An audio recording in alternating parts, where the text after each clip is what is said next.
Hi friends, bachelor முட்டை recipe செய்யலாம் வாங்க. சூப்பராக இருக்கும். ரசம் சாதம், 1 பாட் ரசம் சாதம் செஞ்சுருக்கேன்.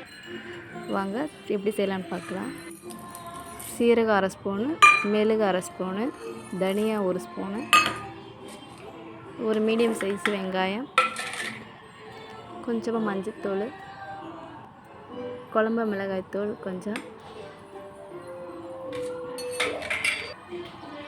2 பல்லு பூண்டு பெரிய பெருசாக, இப்போ குறன்னு அரைச்சி எடுத்துக்கலாம் பேஸ்ட்டு மாதிரி. இப்போது ஒரு தவா வச்சுக்கலாம். 2 முட்டை செய்ய போகிறேன். முட்டை உடச்சி ஊற்றி வச்சுருக்கேன். தவா ஹீட் ஆயிடுச்சு. கொஞ்சமாக ஆயில் விட்டுக்கலாம்.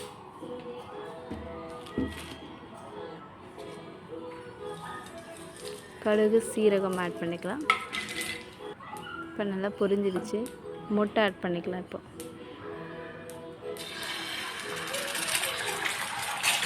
முட்டை அப்படியே வேகட்டும், திருப்பியில் விட வேணாம். கொஞ்சம் பாதி வேகட்டும், ஆம்லேட் மாதிரி. அப்புறமா ஸ்லைஸ் ஸ்லைஸாக உடச்சி விட்டுக்கலாம். இப்போ ஒரு கரண்டி வச்சு திருப்பி விட்டுக்கலாம்.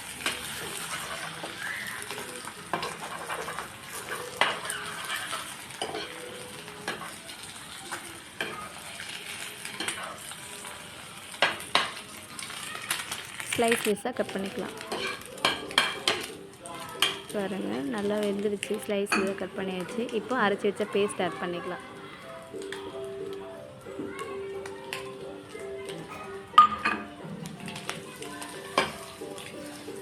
இப்போ நல்லா கலந்து விடலாம். மசாலா முட்டைலாம் நல்லா கலந்து ஒரு 2-3 மினிட்ஸ் வேக வச்ச போதும்.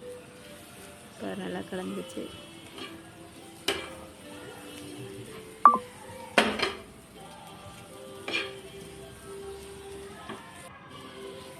மசாலா ஃப்ளேவர் நல்லா இருக்குங்க சாப்பிட்றதுக்கு. ரச சாதத்தோட சாம்பார் சாதம். இப்போ கருவேப்பிலை 2 கொத்து ஆட் பண்ணிக்கலாம்.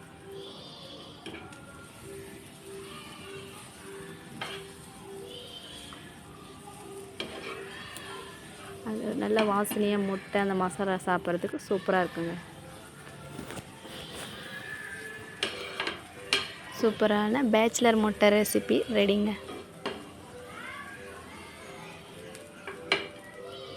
இந்த வீடியோ பிடிச்சிருந்தால் லைக் பண்ணுங்கள், ஷேர் பண்ணுங்கள், கமெண்ட் பண்ணுங்கள், சப்ஸ்கிரைப் பண்ணுங்கள். பாய்.